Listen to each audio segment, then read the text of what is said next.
So I think we can start. So welcome everyone. This is NOC 25W110 NPTEL tutorial session on microelectronics devices to circuits. So this is the last week of the tutorial session. So the course instructor is Professor Sudeb Dasgupta. I am Debashish from IIT Kanpur. So yeah, let's start. So this is week 12. So I think we'll be having one more session. We call it a summary session. I think my session is possibly scheduled tomorrow. You can just confirm tomorrow at 3 to 5 p.m. So what I intend to cover in that session is basically uh, memories, right? Memories are one part that is left. So in semiconductor memories is basically what we will cover. So we'll cover memory hierarchy and followed by a discussion on SRAMs, DRAMs, and other types of memories where maybe we can discuss 3D NAND flash. And also, if time permits, we'll discuss semi scaling, right? Scaling laws in semiconductor technology, in CMOS technology. Okay, that's that part I have planned for the last session. So this is week 12. So let's begin. So the first question, it is asked that an inverting amplifier has RF equal to this, R1 equal to this, determine the amplifier circuit voltage gain. So basically, what is an inverting amplifier? It looks something like this.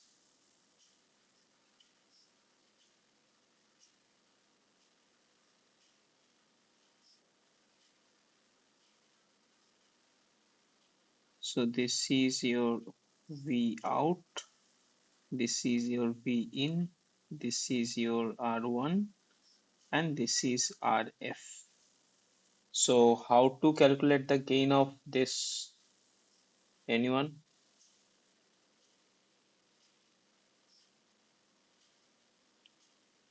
So also there it is mentioned that we should assume that the op-amp is to be an ideal op-amp. So what is an ideal op-amp?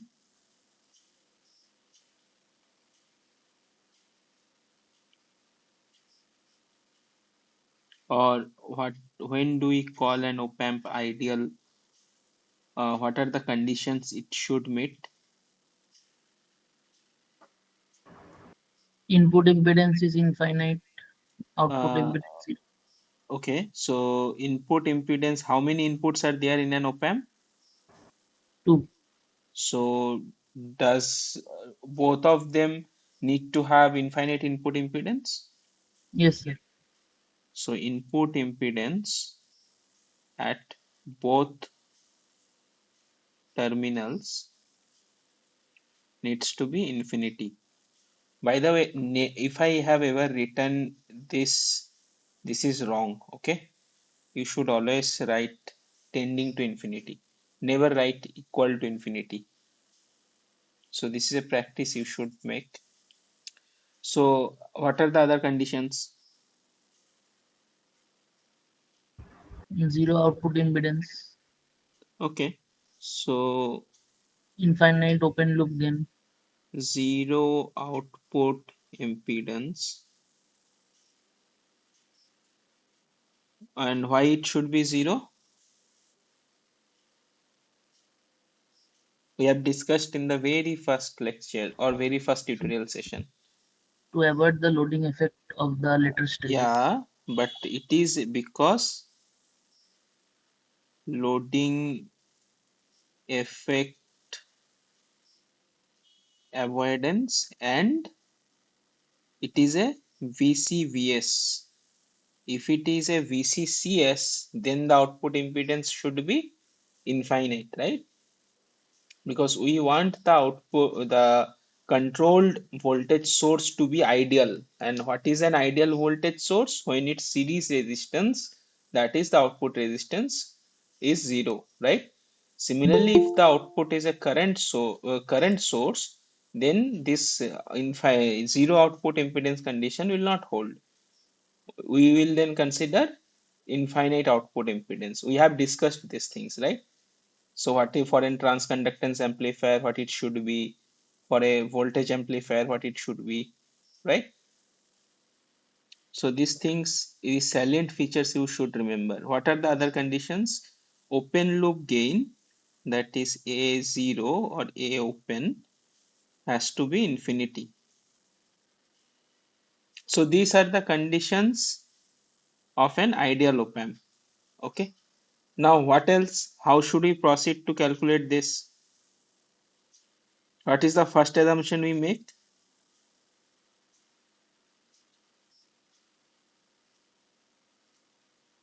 The procedure to calculate gain. So in exam, it will never be asked this simple circuit, okay?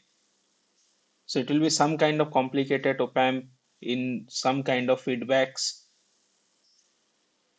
but you should be able to understand the concepts so that you can attempt those questions.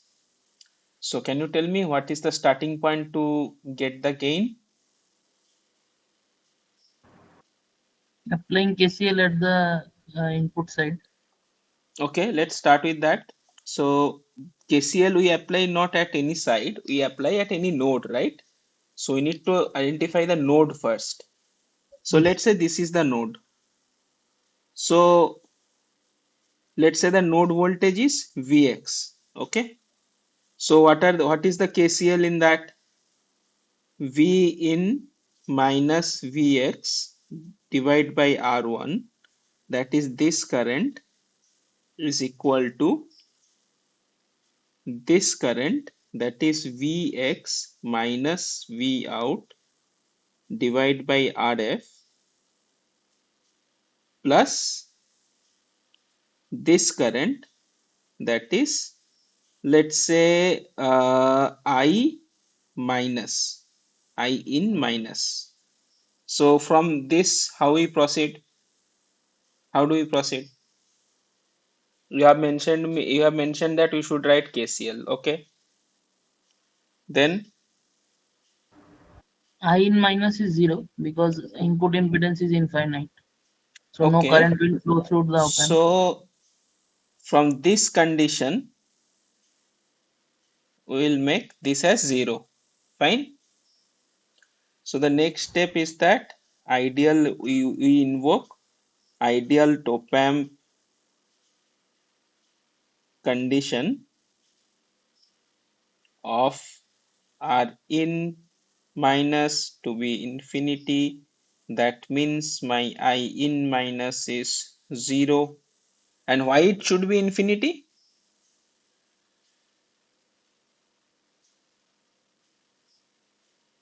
We have seen, right? So what is the first stage of your op-amp? The first stage of your op-amp looks something like this.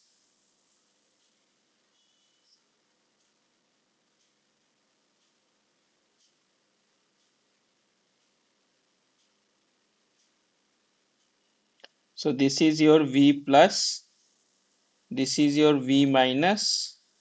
So this circuit we have understood last week, right? And this is your V out. So what we are talking about, input impedance, looking into this input resistance. So input resistance is infinity because we see only a capacitance. So if I write my Z in be completely imaginary, some kind of CGG or the gate capacitance of this network. So what is R in? R in is your real part of Z in, that is Z, that is how much?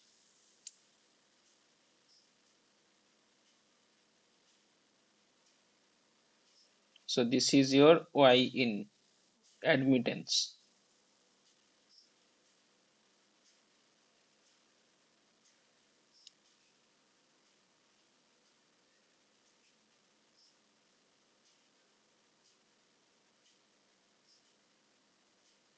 Okay, so this is your diff pair, the first stage of the OPAMP. So that is why it is infinity.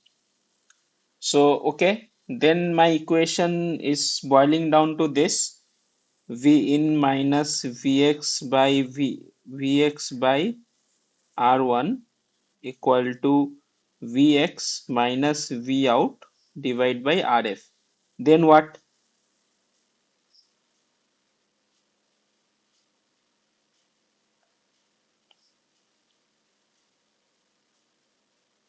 How do we proceed then from this? Vx will be virtual ground, so it will be 0. So the third condition you are mentioning, Vx is basically your V minus will be equal to V plus, that is 0. So we call it virtual short. And when can we apply this? There is a particular time when we can apply the virtual short. And when is that? If my op-amp is ideal No, there is another condition. and there is a negative feedback associated with the cell. So the condition, important condition here is op-amp in negative feedback,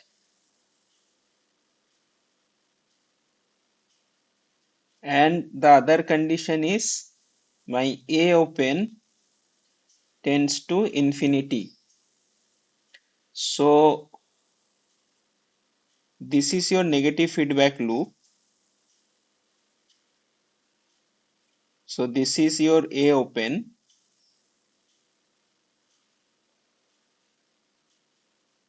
and let's say this is some kind of beta. So this is your V out, this is your V in. This is plus and this is minus. So in op-amp terminology, I can write the same thing as this to be plus terminal, this to be minus terminal. So this is my V in, and minus is the beta, and this is my A open, and it is connected to V out. And it will be connected like this. So what is the purpose of a negative feedback? How does negative feedback provide stability? So this signal, whatever is generating at this point, we call it as error, or for simplicity, let's say epsilon. Okay. So what does it do basically? When your system is in, when it is in negative feedback, your epsilon tends to 0. Okay, sorry. So your epsilon tends to 0. Can you see why? For example, let's say you have a increment in the V in. So you will have an increment in the V out, because this is just a linear block, right? Adding. So your A open will amplify the signal and V out will increase. So if V out will increase, this is my beta V out. So this will increase. So if V out is increased, then if V out is increased, then at this point I have a flip up sign. That means V out will decrease, right? So this entire thing will push after certain iteration to a value very close to zero. This is the entire essence of the negative feedback. So suppose it is plus, then what would happen? This sign will get flipped. So this E will increase unboundedly, right? Then it creates oscillation, which is unstable.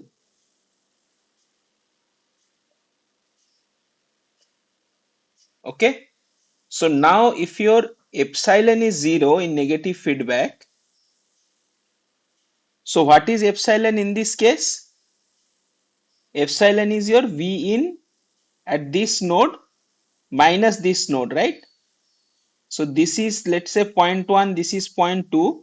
So this is your 0.1, this is your 0.2. So 1 minus 2, or V plus minus V minus, is close to 0. That means your V plus will be very much close to V minus. This is the condition that you are familiar with as virtual short.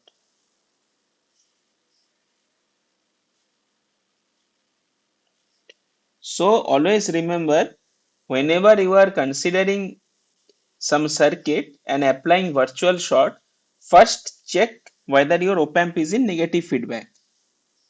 Check whether your op-amp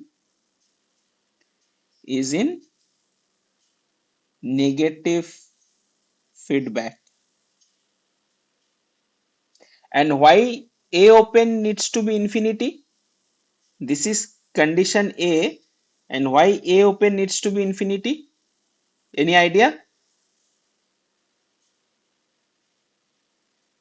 What is your V out? V out in terms of epsilon is epsilon times A open. Is that okay? Can you see that from the block diagram? Yes, sir. So epsilon is tending to 0, but I want a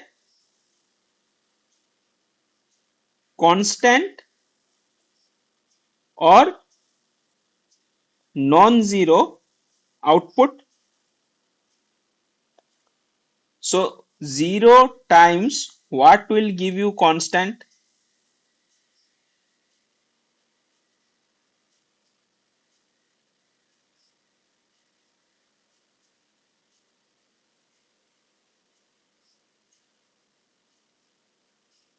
Infinity.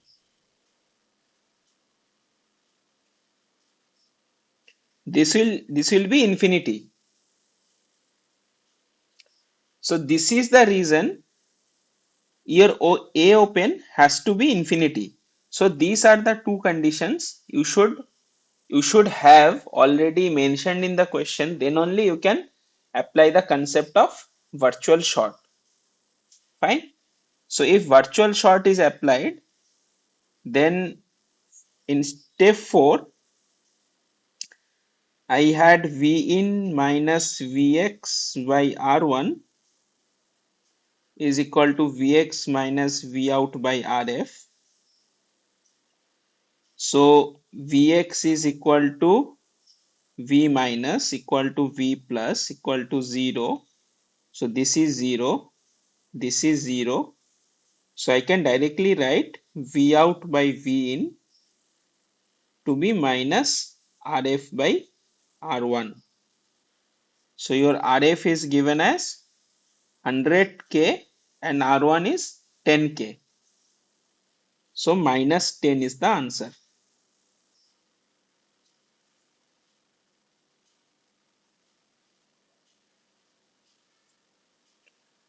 A quick question.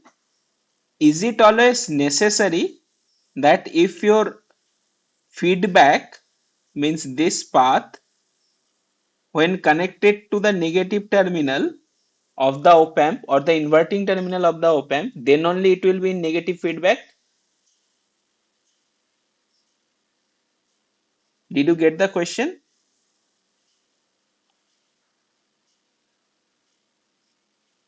Yes. See, is it necessary?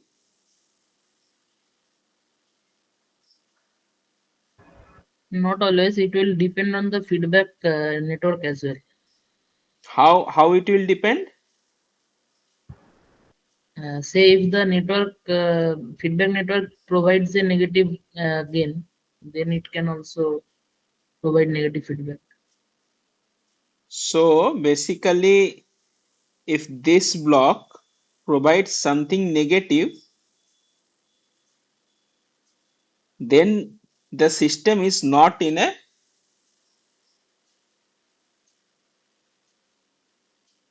negative feedback or is in a stable condition. This is an ideal case. So how to check if your op-amp is in negative feedback or not? So what do we do generally? We open at the high impedance point. So this is the high impedance point. So we open the loop. Okay. We provide an increment. Let's say this is going positive. So if this is going positive, your negative terminal, so output will get lowered. If output will get lowered, then at this point it will get high. This is the same point, right? So you are getting both high while opening the loop at the high impedance point. This means it is in positive feedback. Similarly, for the case we have just solved, let's say this is what we have.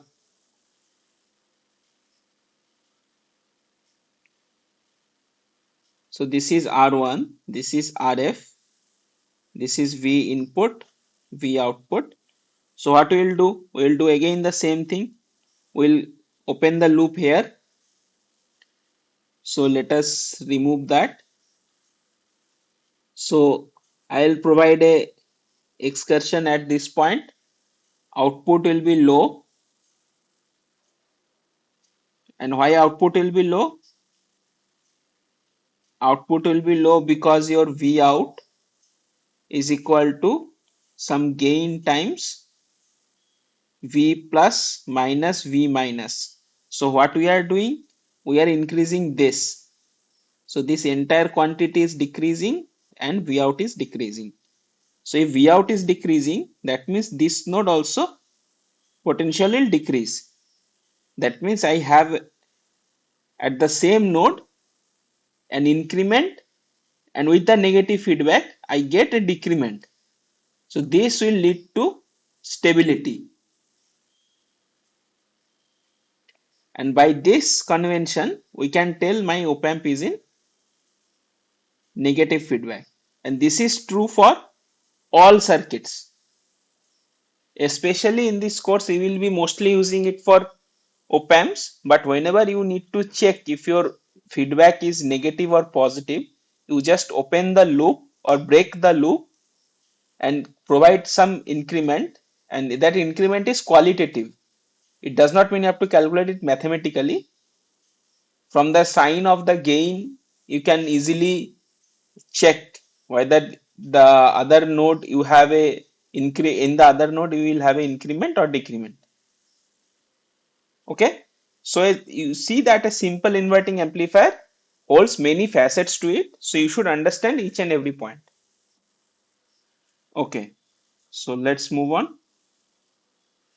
So the next question it is asked the phase shift offered by the positive feedback circuit. So positive feedback circuit, what is the phase shift? And for negative feedback circuit, what is the phase shift? So basically a general feedback loop will look like this.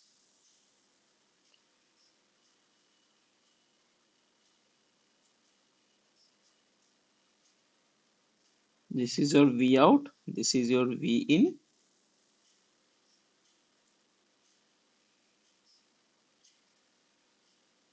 this is your sensor or feedback path, and this is depending on plus or minus, you have positive feedback or negative feedback. So have you heard of, so basically if you solve it, your V out by V in will come out to be A naught by 1 A beta, and this will be minus, will be the positive sign will be negative and this will be positive. So this derivation I have shown in last tutorial session. Okay, this is very easy to do. So have you heard of this?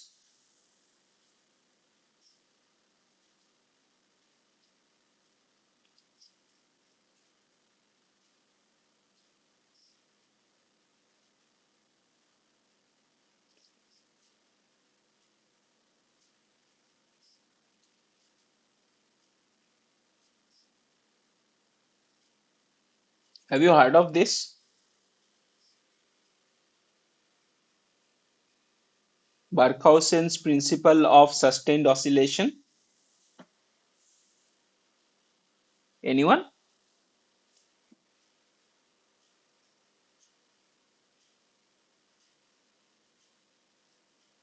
So this states that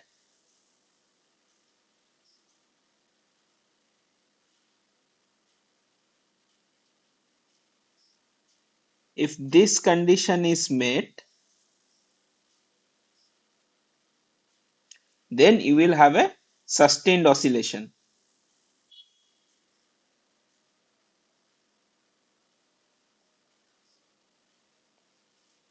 Okay.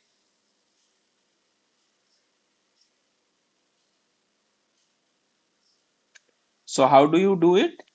This beta is basically you consider it as a frequency dependent quantity, and you then just take the modulus and let it rise to infinity, and then this denominator becomes 0, basically 1 minus a b j omega is 0, and from that you get this condition for positive feedback.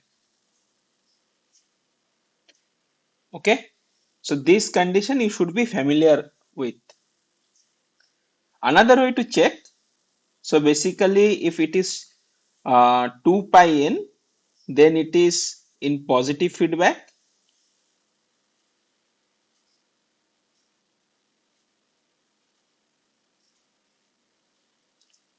and if it is 2 pi, so 2n plus 1 times pi,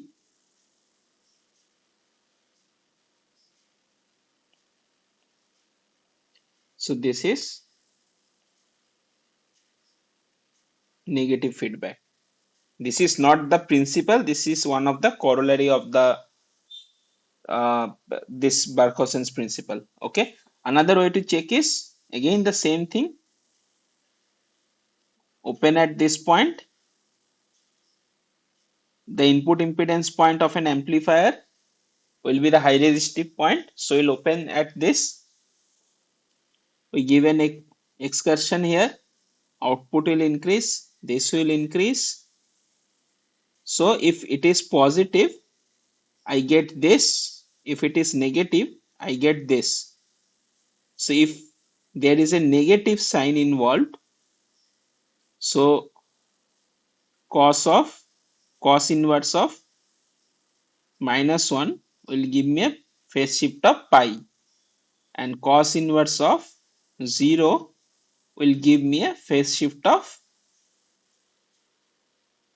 0 or 2 pi.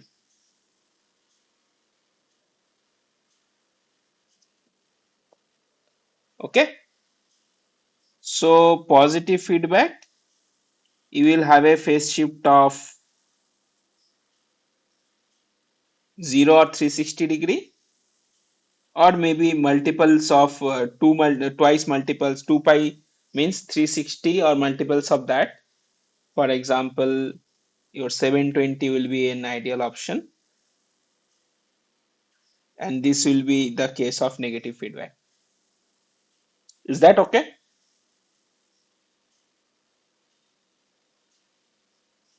Yes, sir. So the inverting op-amp configuration suffers from this. Okay, so let's say this is your op-amp. This is your V plus. This is V minus. This is V plus. This is V out. This is, let's say, A open. So in this case, if my input impedance R in positive for an ideal op-amp is infinity, R in negative infinity, A open also infinity, right? But if I connect,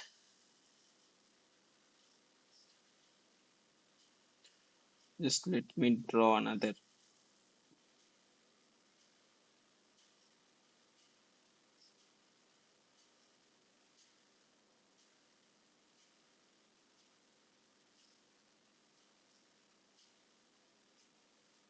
So this is your inverting amplifier. So this is R1, this is RF. So in this case, R in positive is infinity, A0 remains infinity, AC or closed loop gain is minus RF by R1 that we have checked, and your R in negative, what is R in negative?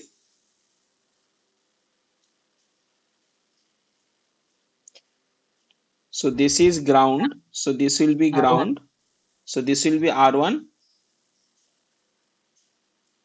So what are the possible options we can have? So my gain remains same, the open loop gain remains same. Closed loop gain I cannot compare because in this case I do not have AC. So this condition is not manageable. High power consumption.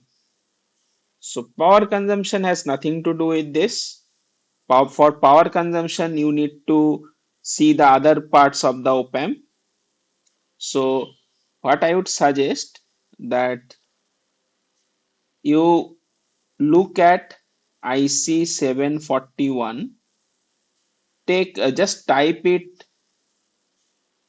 in your any of the browsers that you use and check the datasheet once. So we are just seeing now three terminals of the op-amp. Actually, it is an 8-pin IC. Okay.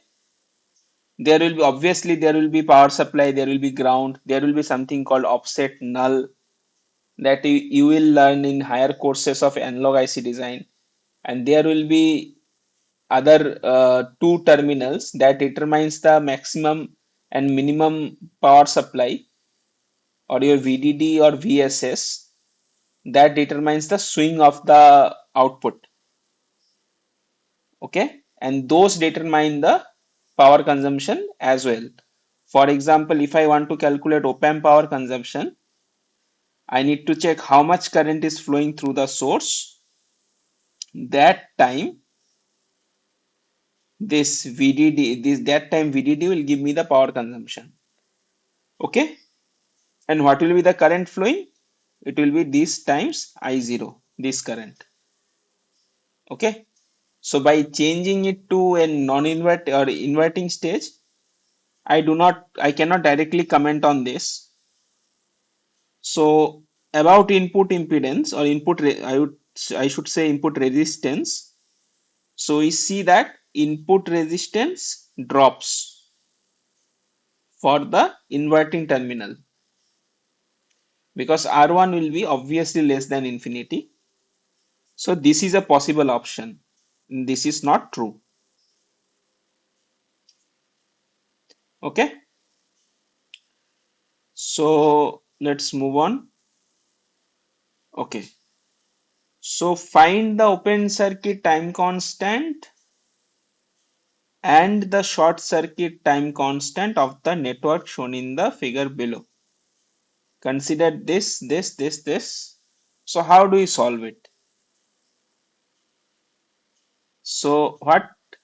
There are two ways, okay?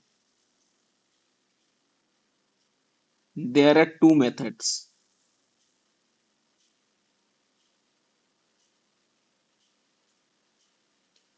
Method one is you write the transfer function and reorganize in the form of Hs equal to S plus Z1, S plus Z2, and so on. These are basically Z1, Z2s are basically zeros, and then S plus P1, S plus P2, this, and then your DC gain. You write in this form, then calculate what is your P1, what is your P2. If it is a third order system, then you will have P3 as well, right? And then you calculate what is your then you will calculate the time constant associated with it. So 1 over P1 will give you one time constant and 1 over P2 will give you another time constant. So this is one approach. You should try it once. Another approach is to understand the circuit. So another approach is what I call it intuitive approach.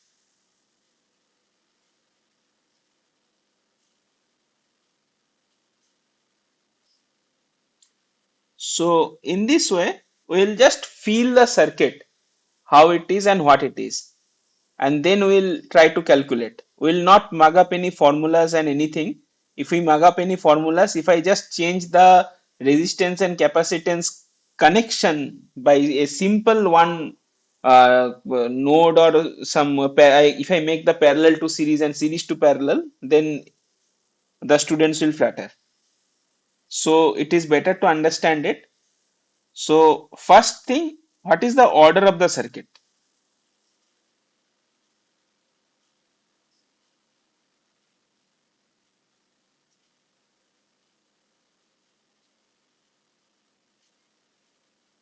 What is the order of the circuit and what is the nature of the circuit?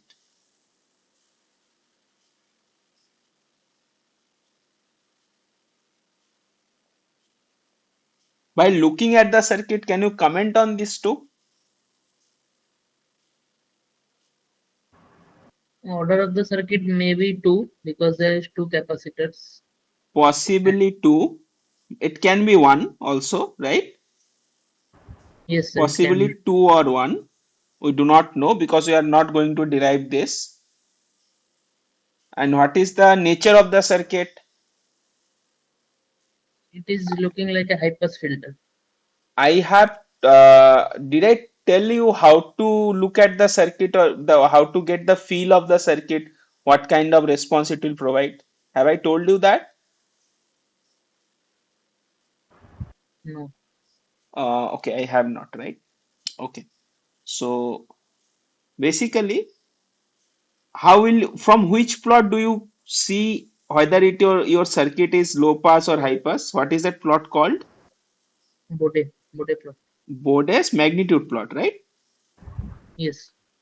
So h of j omega mod in dB, and this omega is in log scale. Fine. So what is the frequency at this range? So let's say this is nearby zero, and what is this frequency? Omega. Sorry, this omega is infinity. Let's say very high frequency and very low frequency. So what is the first thing we'll do? We will see at zero frequency how my circuit will look like, and at very high frequency how my circuit will look like. So at omega equal to zero, what is the first thing we can do with the capacitances? Open circuit. Cs and Cp are open circuited. So how will my circuit look like then? My circuit will look like simply this, this,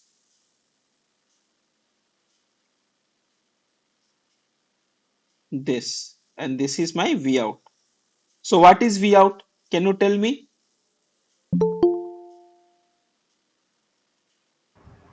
Zero.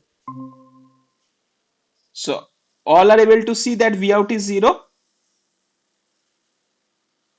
because this is grounded. This path is open means I can simply remove this. So this is basically connected to ground via a resistance, right? So my V out is zero. So that means nearby zero, I have the value nearby this region at very low value. Okay. Similarly, what about omega equal to infinity? My Cs and Cp will be shorted. Cs and Cp are short circuited, right? Yes. So how will my circuit look like? This, this, and this.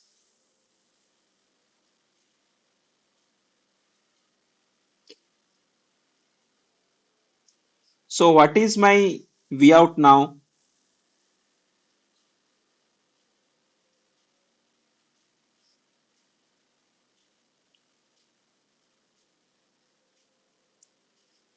What is my V out? Again, I can see that my V out is shorted to ground. It may be appealing to look it like a resistive divider, but you can see there is a shunt path or a parallel path which is connecting my V out to ground. So that means my V out is zero in this case as well. That means here also I will have a very low value, right?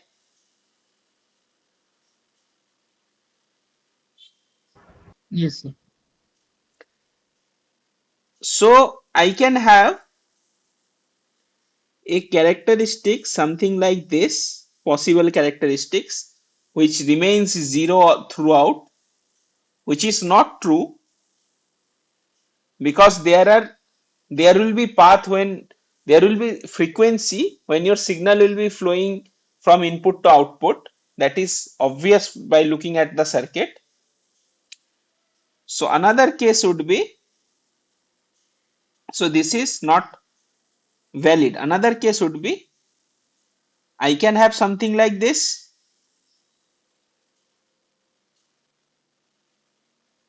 Is it possible?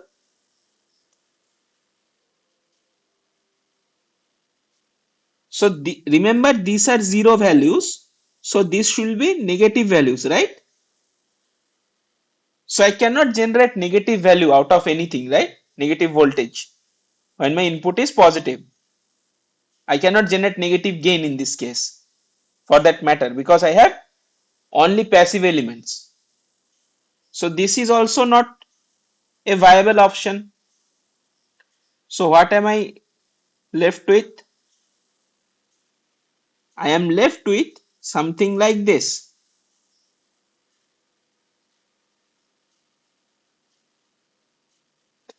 Is that okay?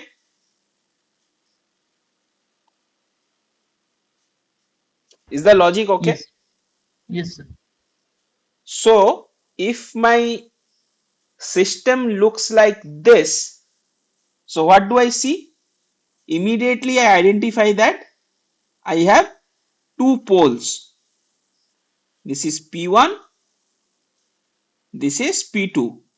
By the way, can you tell me why do I call these two poles?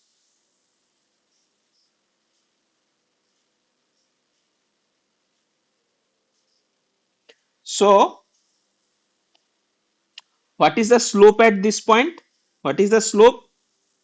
So the slope at this point is 20 dB per decade.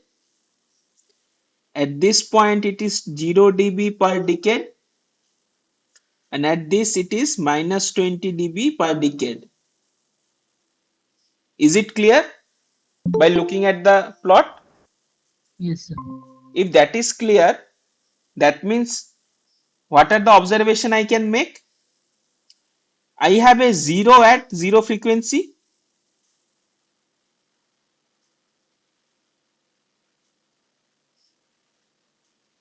because a zero will give me plus 20 dB slope change in Bode's magnitude plot.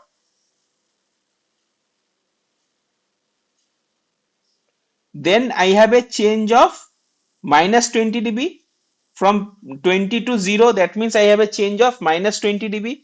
That means I hit a pole at this point. Again, I will have a change of minus 20 dB from 0 to minus 20. So I have another pole.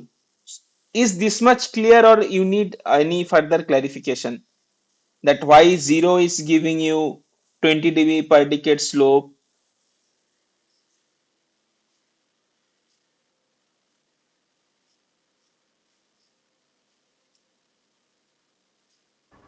Yes, it's okay. Okay. So basically your h of j omega, you if you have a 0, that means in denominator you will have a 0. So when you calculate your this in dB, so this becomes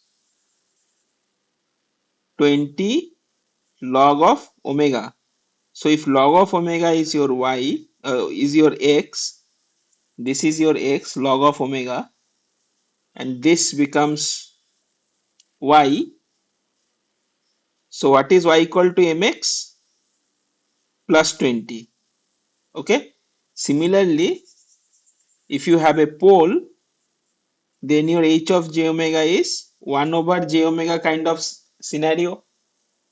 So then again with the same logic, h of j omega mod dB will give you minus 20 log of omega.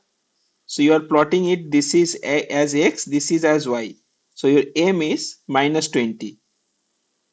Okay, this by this, dB by log of this is decade. That is why you call it this dB by decade. The slope unit of the slope is dB by decade. Okay, so if that much is clear to you, so we have identified that there will be two poles, and obviously the order of the circuit is 2. 1 is not correct. So that is what we have got from intuition. Fine. So what will be the possible transfer function of the system? Let's say let's say, let me represent it with Z. That means let us say that there are certain number of zeros in the system. So these are the zeros. There will be some gain, and there will be S plus P1 and S plus P2.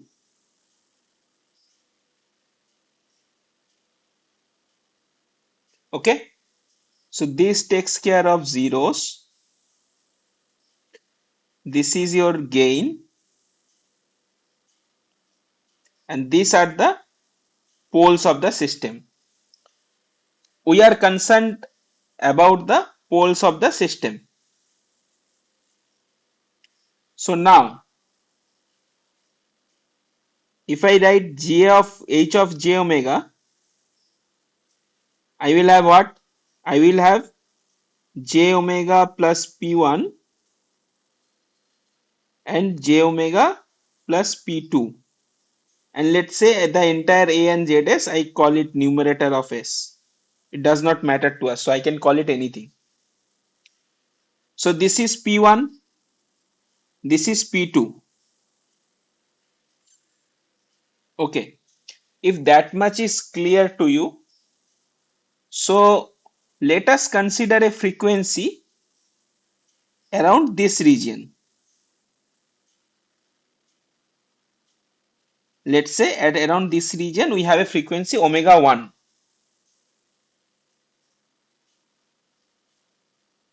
So at omega equal to omega 1, I can write omega 1 is much greater than P1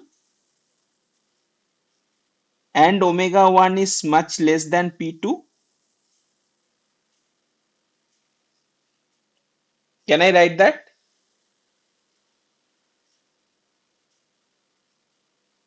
It is a crude approximation because we are doing it intuitively. So anything between P1 and P2, we assume that that frequency is much greater than P1 and much less than P2. So near this region,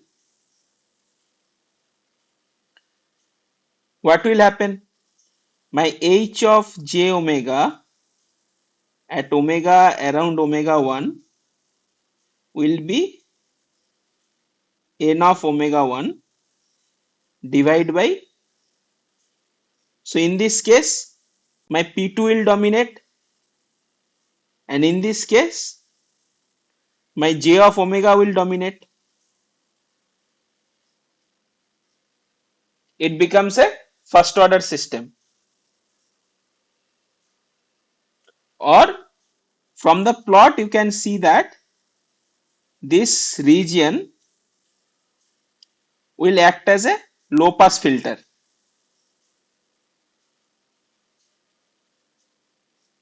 Fine. Now go back to the circuit and see what is the possibility in this region.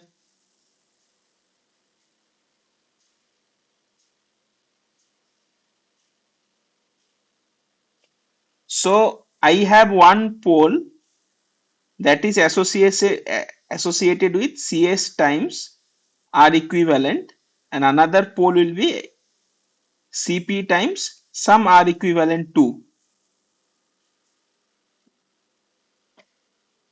So at omega 1, what do you think which pole should be, basically the question is which capacitance should be activated and which capacitance should be deactivated?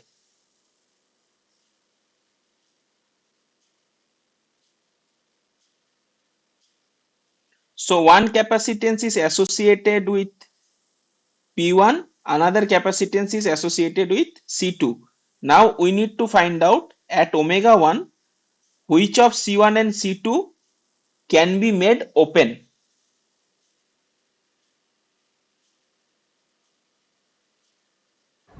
CS active and CP open. No, not in terms of CS and CP, in terms of C1 and C2.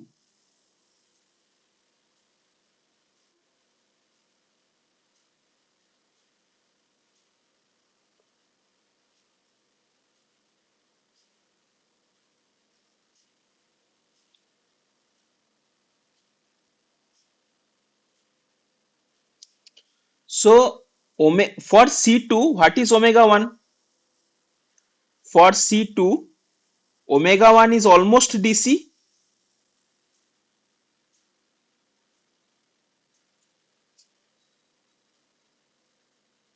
Is that clear? For C2, omega 1 is a low frequency.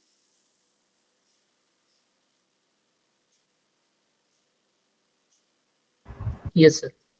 That means at omega 1 my C2 will be open. Yes.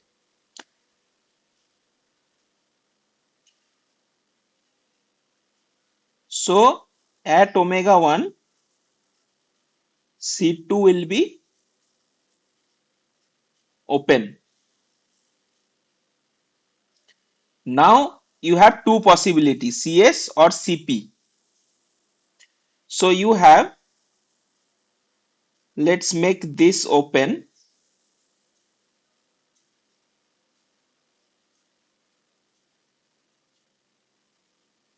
and this intact.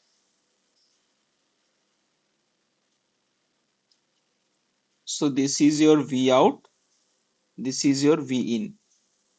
And in another case, you will have this, and C2 is open. Sorry, CP is open.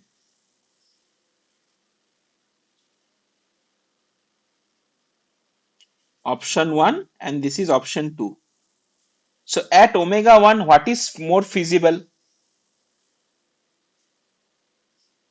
First observation, some of the input signal is going.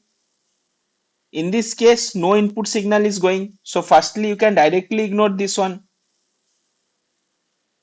And also for sanity check, you can see that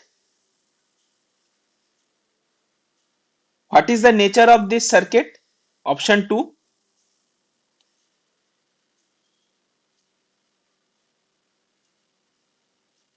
not this one is not acceptable as V in and V out are disconnected. So this is the right option. And what is the nature of the circuit?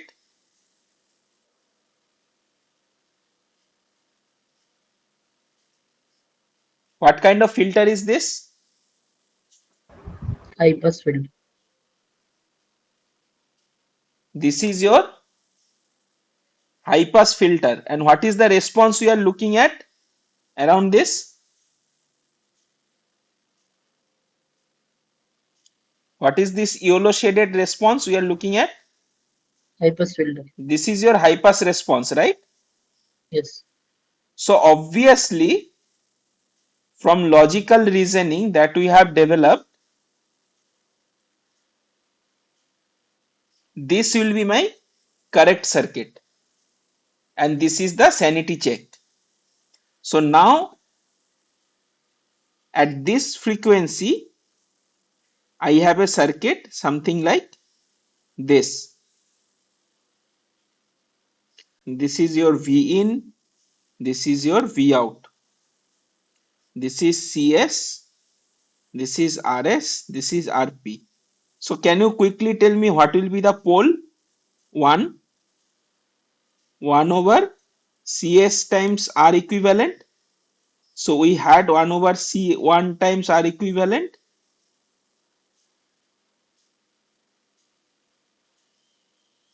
This one.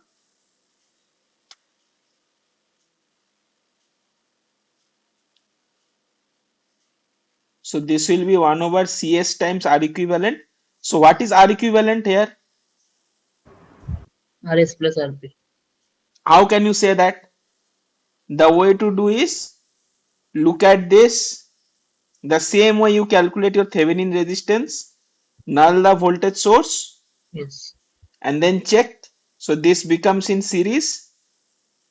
So this will be CS times RS plus RP. And what, and the time constant associated with it, what do we call it?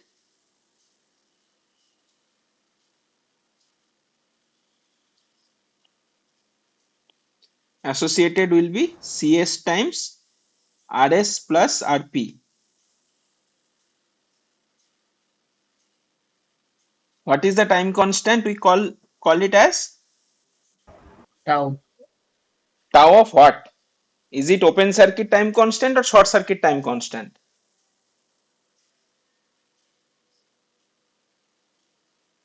So you have two time constants, right? You need to understand why it is called what it is called. Which one is this?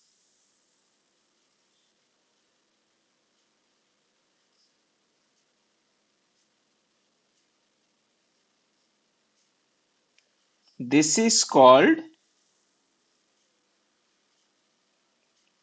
open circuit time constant. Why is it called open circuit time constant? Because of this reason. Because your C2 will be open, or at this nearby this pole frequency, the capacitance associated with P2 will be open. That is why it is called open circuit time constant, or tau s equal to Cs times Rs plus Rp.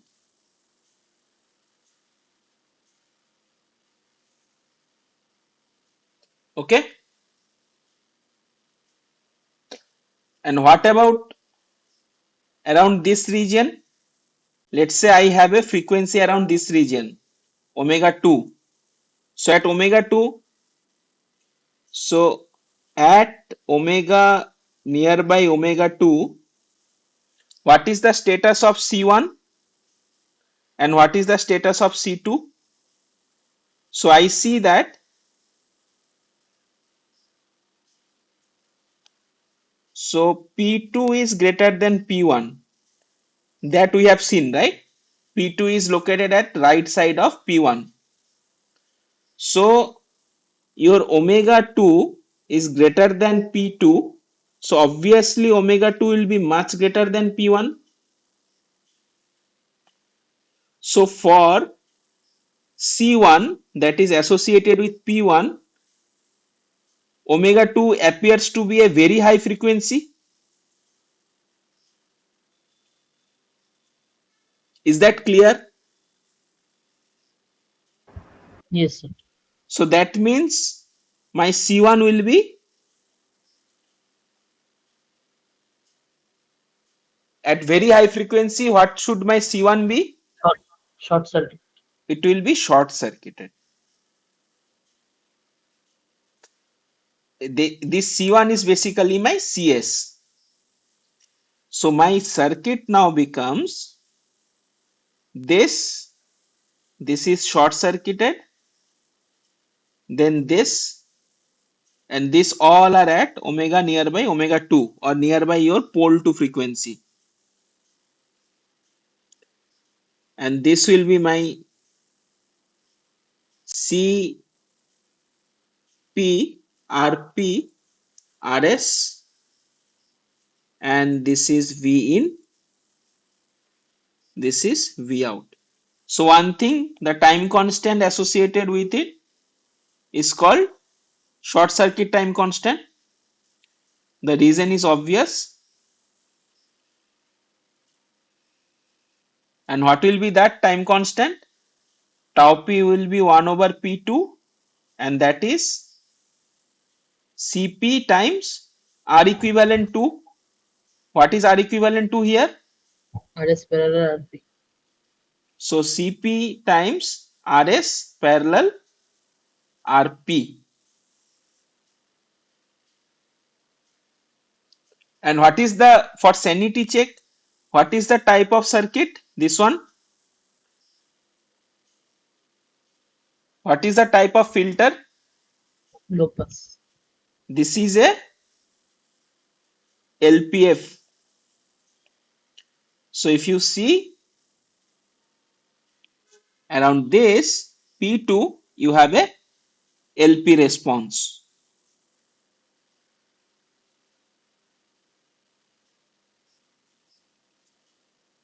So your tau s is Cs times Rs plus Rp, and tau p is Cp times Rs parallel Rp.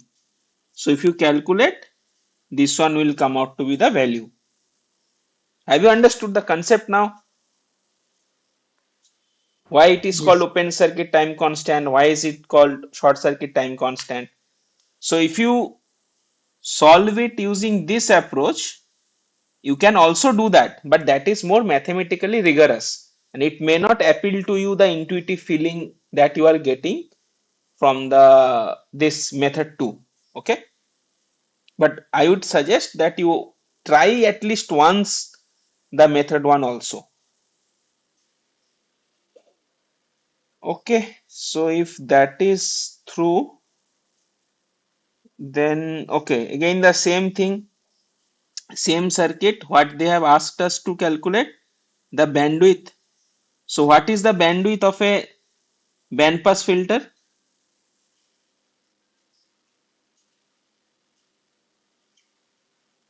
So what is the bandwidth of a band pass filter, or for that matter any? FH minus FL. So what is FH? Higher cutoff frequency and FL is lower cutoff frequency. So what is cutoff frequency? Definition.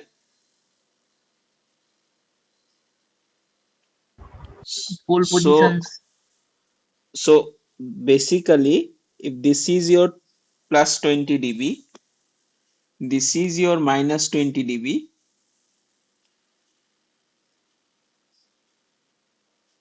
and this is your 0 dB, at the pole locations, at the pole locations, this drop is minus 3 dB.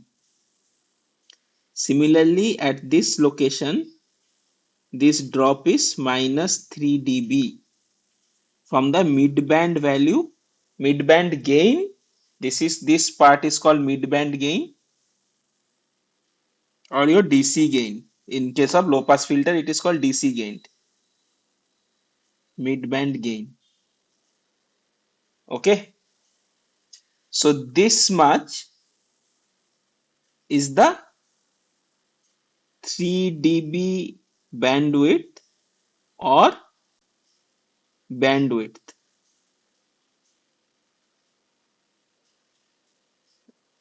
So why is it so? So let's say you have a transfer function of this form.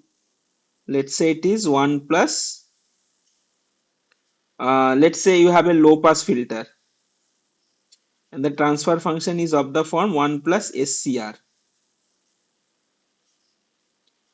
So you calculate it. So if you plot it, h of j omega, you have 1 by 1 plus j omega r c equal to 1 by 1 plus j omega by omega 0. So your omega 0 is nothing but 1 over RC, that is the pole. Okay. So what is the DC part? DC is 1 because DC means omega equal to 0. At omega equal to 0, your h of j omega is 1, right? And at very high frequency, at omega much greater than, let's say this is your omega 0 or the pole, at omega much greater than omega 0, what is the factor? This will be h of j omega is basically 1 by j omega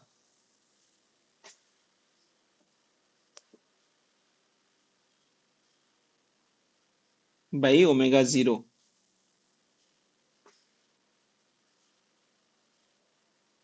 right? Then you get the minus 20 dB slope, minus 20 dB per decade slope. That is the approximation that you do. But what about at pole frequency? At omega equal to omega 0 at exactly this point. What is your h of j omega? H of j omega is 1 by 1 plus j. What is the magnitude?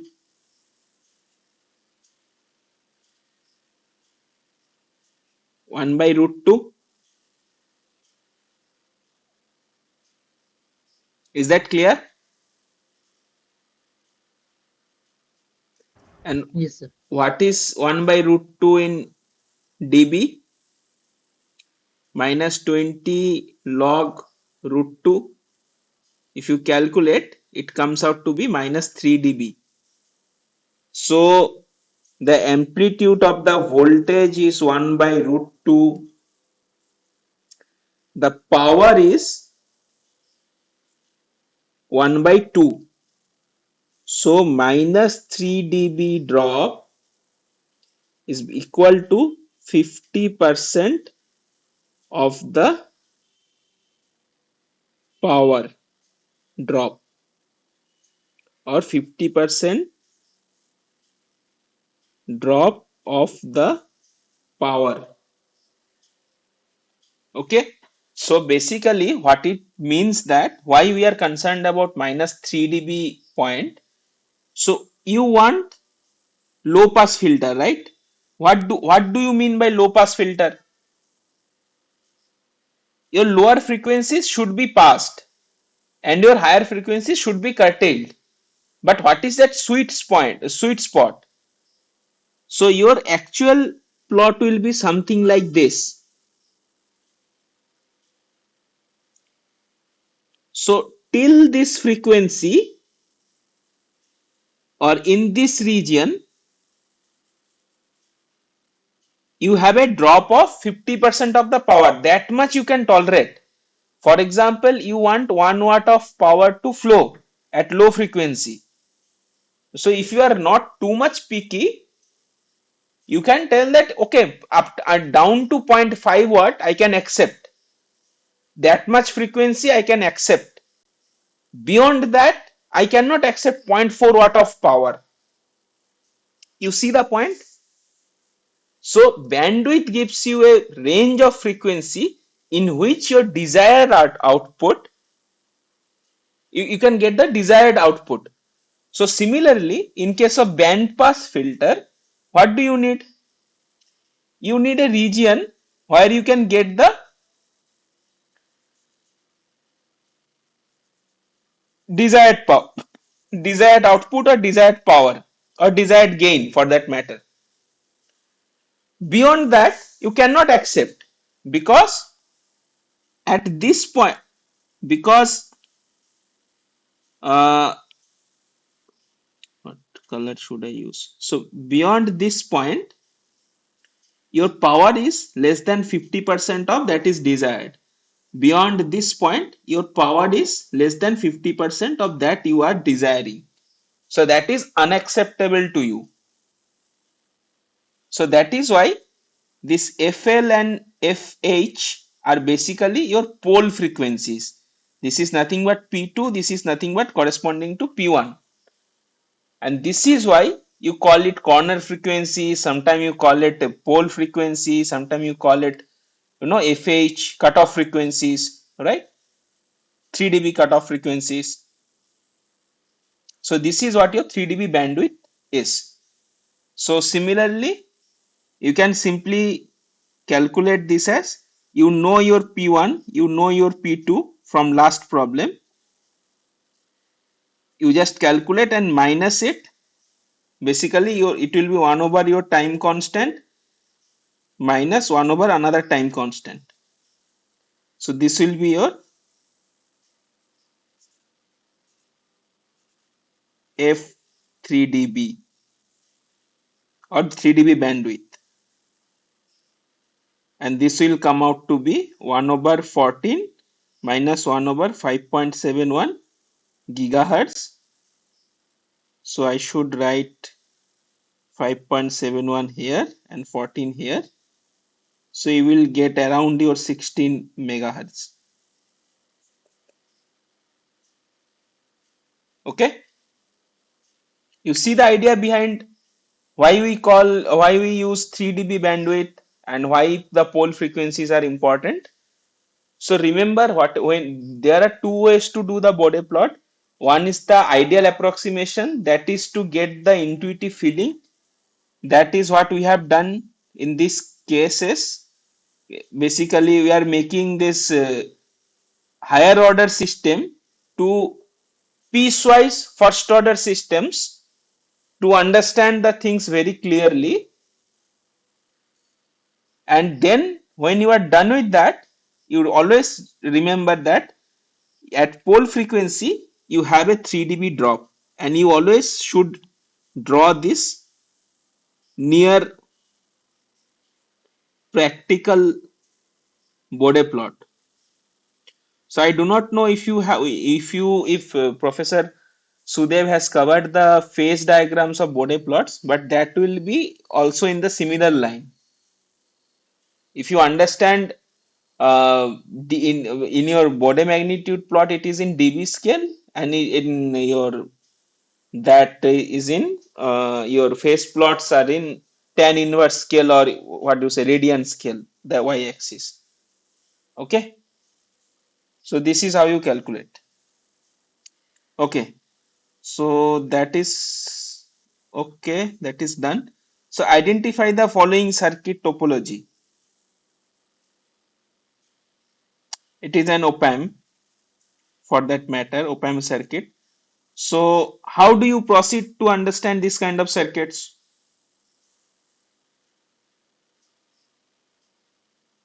What is your approach? Then I'll tell mine.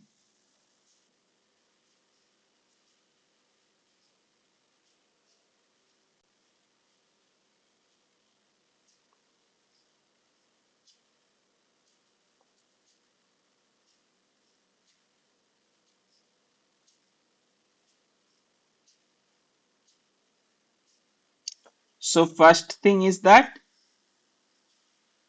open loop gain infinity, and break this. If this increases, this decreases. If this decreases, this decreases. So it is in negative feedback. So ideal op-amp, negative feedback, apply virtual short.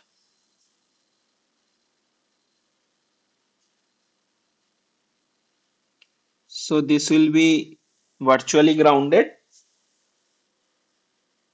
So V1 divided by R1 plus 1 over SC1 plus V2 by R2 plus 1 over SC2 is equal to minus V0 by RF.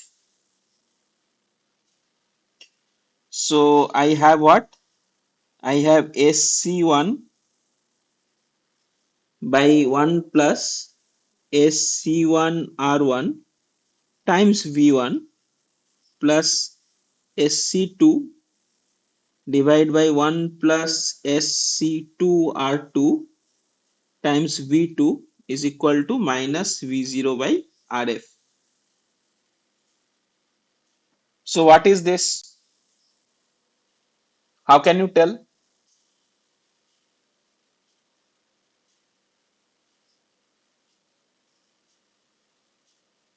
Can you attempt to understand at least?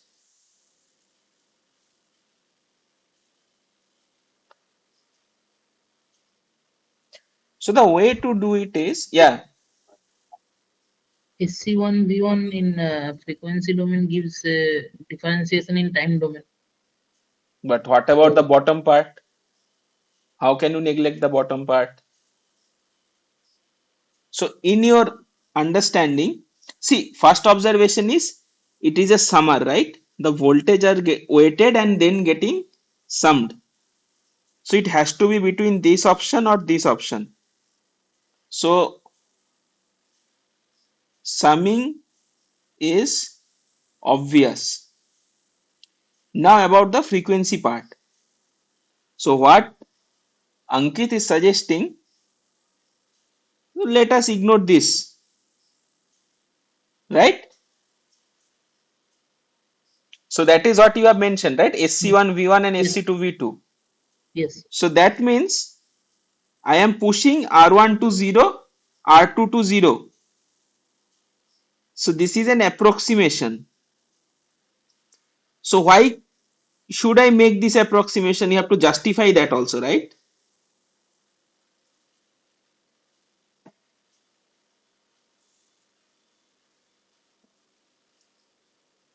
Why am I able to make this approximation? What is this? I can consider the voltage as ideal voltage sources. That Then is I can one way to look at it. Or I would look at it in this fashion. Let's say I have a capacitor, right? Ideally, we draw the capacitor like this, but this is made of metal. So it will obviously have some resistances. So it does not harm me to take R1 and R2 0 or push to 0, or considering C1 and C2 to be ideal. Also, as Ankit has stated, this R1 and R2 may have a component that is coming from the series resistance of the voltage sources V1 and V2.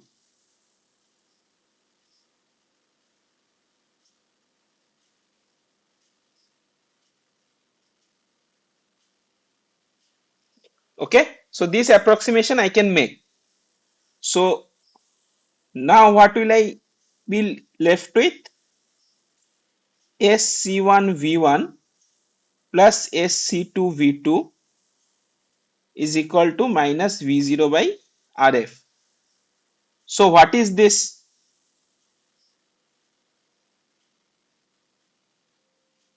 What if I do the inverse Laplace? differentiation in time domain.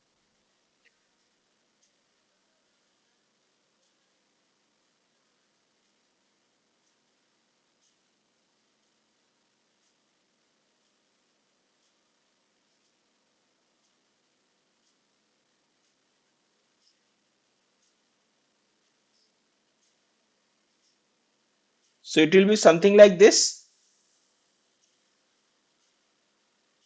Yes. So what can I conclude this circuit to be? Summing differentiator.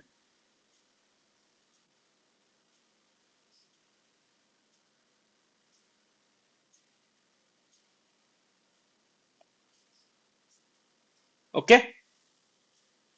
So if you are asked to analyze till this much, that is fine. But if you are asked to plot the frequency response or the Bode plot of the circuit, then you need to consider your R1 and RF as well. At zero frequency, your V0. So what is the nature of this circuit?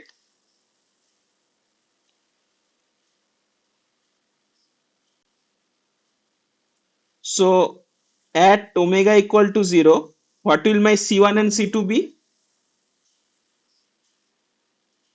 Open. So my V0 will be simply ground, and at omega tends to infinity, C1 and C2 are short. That will lead me to be a some kind of gain will be there, right? So it is a Yes. High pass filter. high pass response.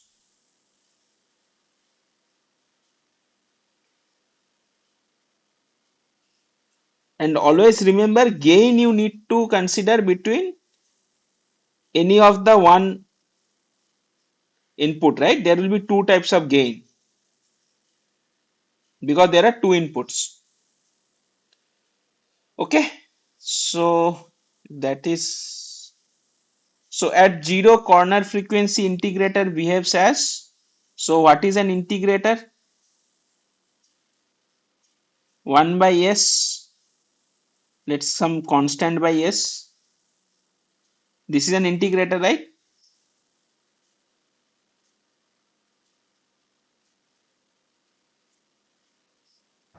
Yes, sir. So how do we implement that in,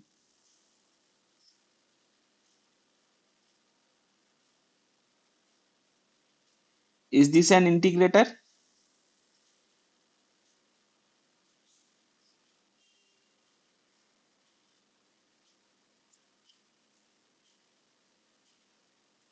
Let's check. V in by R will be V out by 1 over SC.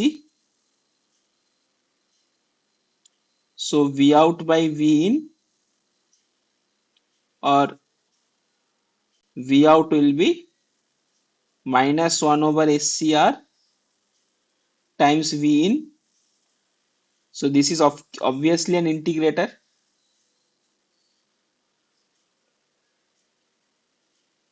Now at how will the Bode plot look like? It will look something like this with a minus 20 dB per decade slope. And where is the pole location?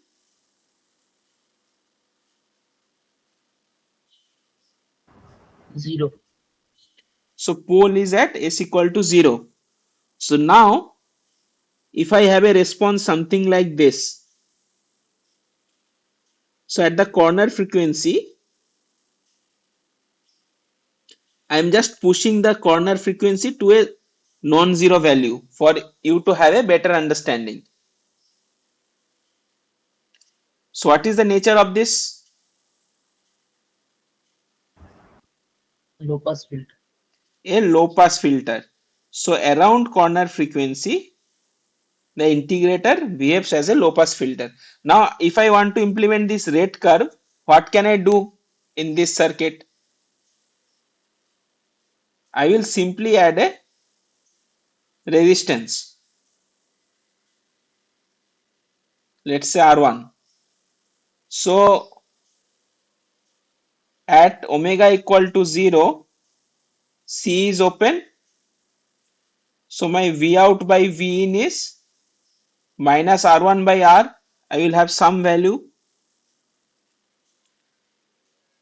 at, so this will be plus because I have taken magnitude. And what about at omega tends to infinity? C is short. That means this is short. This is connected to virtual ground. So my V out will be 0. Zero. So it gives me a low pass response. Okay. So this So, kind of but a lit, yeah. but how can you decide that I will need a register to do that action? How to Hey, determine that? you can use anything. It will come with intuition, right? So you understood the, so basically what is an inverter? So basically you start with this. Let's say you start with integrator, you understood, right? Yes. So this is V in, this is V out. So what is an integrator? You know that pole is at 0. So that means at omega equal to 0, your C is open. So what will be your V out?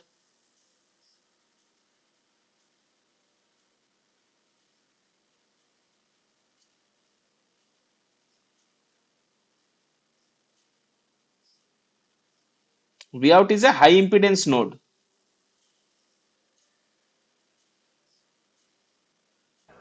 Yes. Infinite.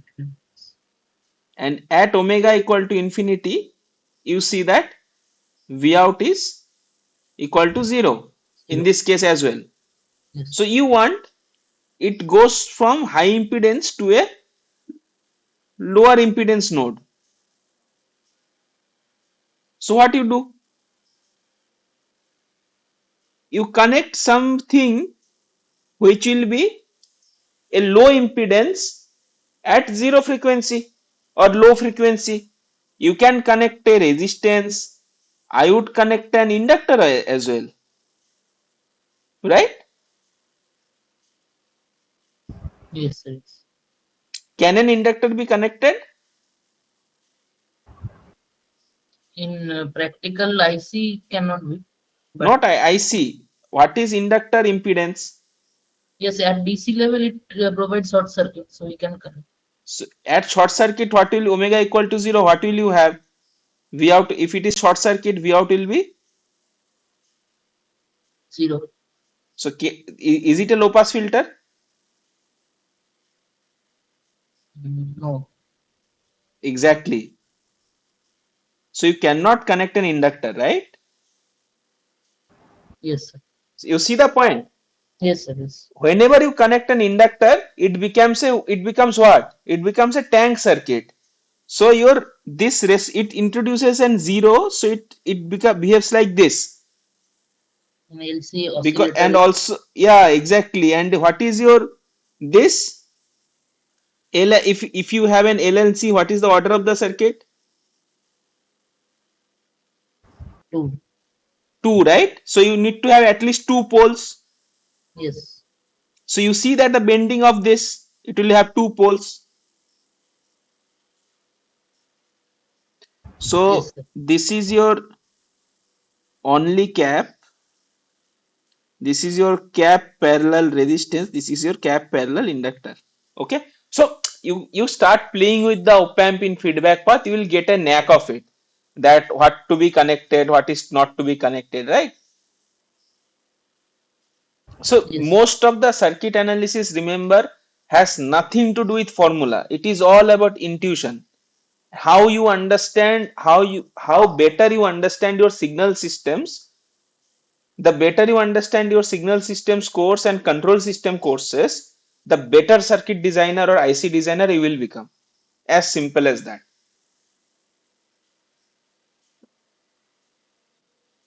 Okay, so let's move on. So for the circuit shown below, the potential at node S, find the potential at node S. Threshold voltage is zero point 0.6 volt. How to start?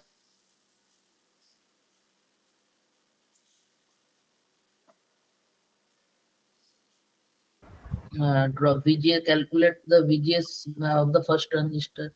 Then Calculate the VGS of the first transistor. If it needs to be on, then it has to be at 4.4 volt, because there has to have a potential at least of zero point 0.6 volt.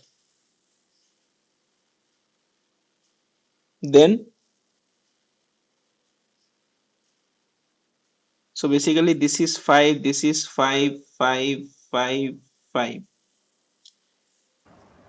so for the second, my drain becomes 4.4 and my gate is 5. right? So we have to check the condition of saturation. VDS, VGS minus VT is satisfied or not. So VGS minus VTH and your, so why about saturation? Why do you need saturation?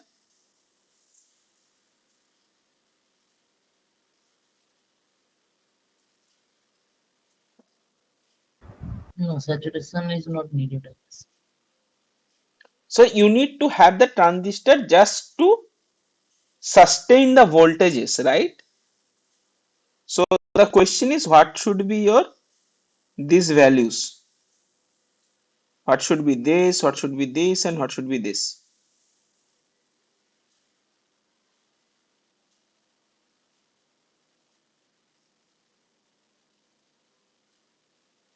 So to have this transistor on, I need to have a 4.4 volt here.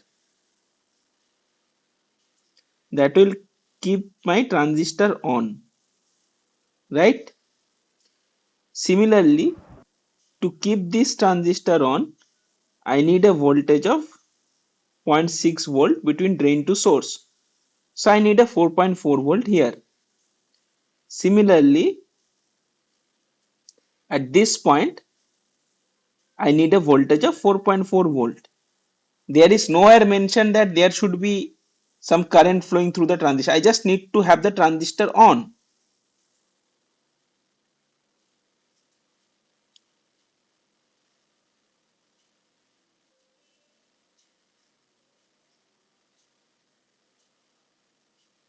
Okay.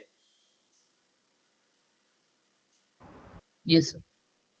But what is the issue in that?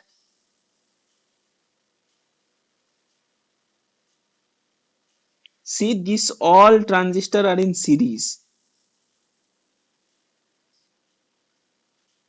So a single current should flow through all the transistors. The same amount of current will flow through the transistors, right?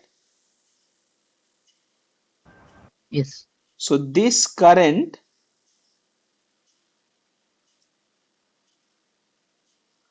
will balance and determine the node voltages. It is not necessary that all the transistors have to have a voltage of 4.4 volt.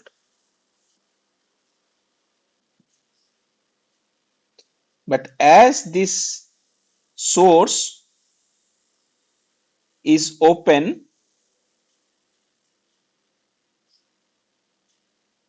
so we will have a voltage at source just to turn the last transistor on.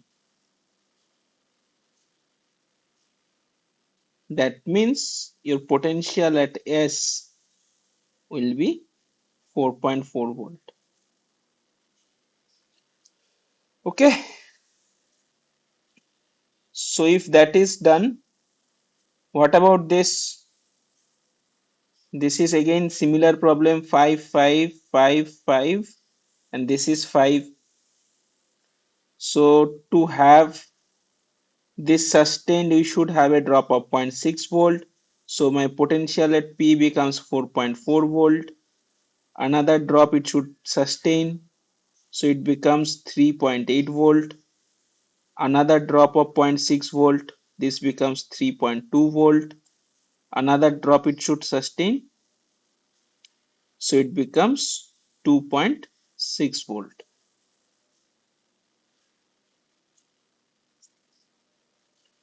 Okay. So, okay. Find the I0 current in the circuit. Consider the op-amp to be ideal. So let's see if we can use virtual short. Break it, increase. This will increase. If this increases, this decreases. So this to be. So negative feedback. Negative feedback is check.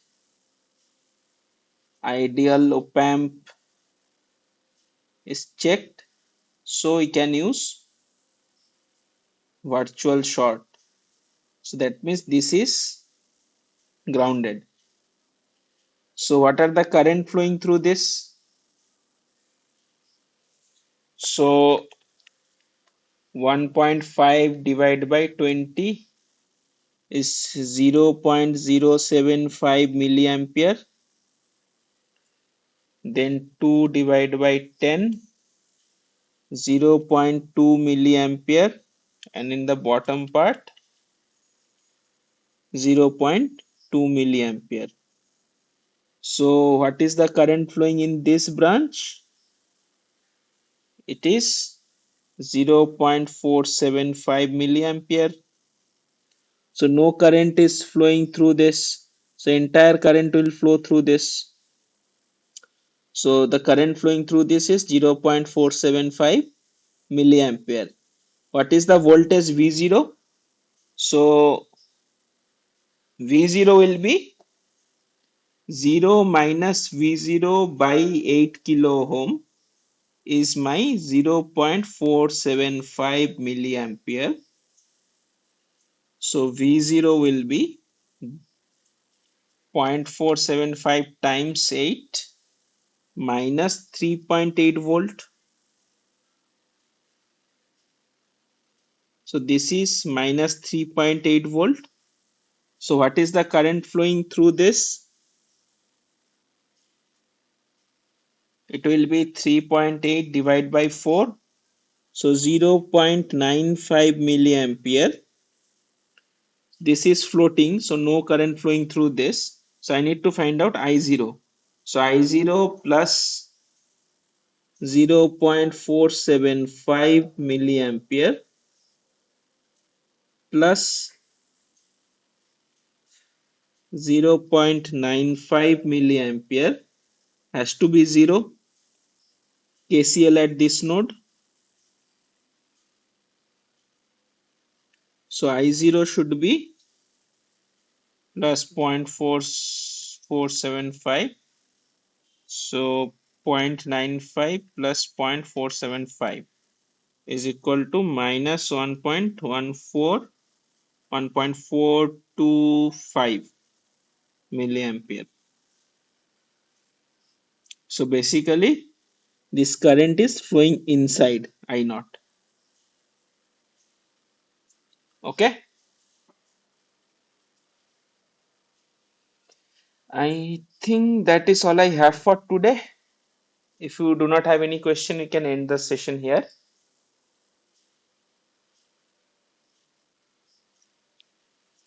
So tomorrow we'll have a session 3 to 5 p.m. That will be the last session.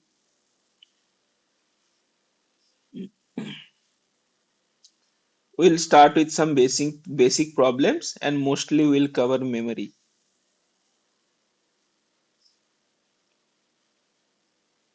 Okay, I think that's all. Thank you. Thank you, sir.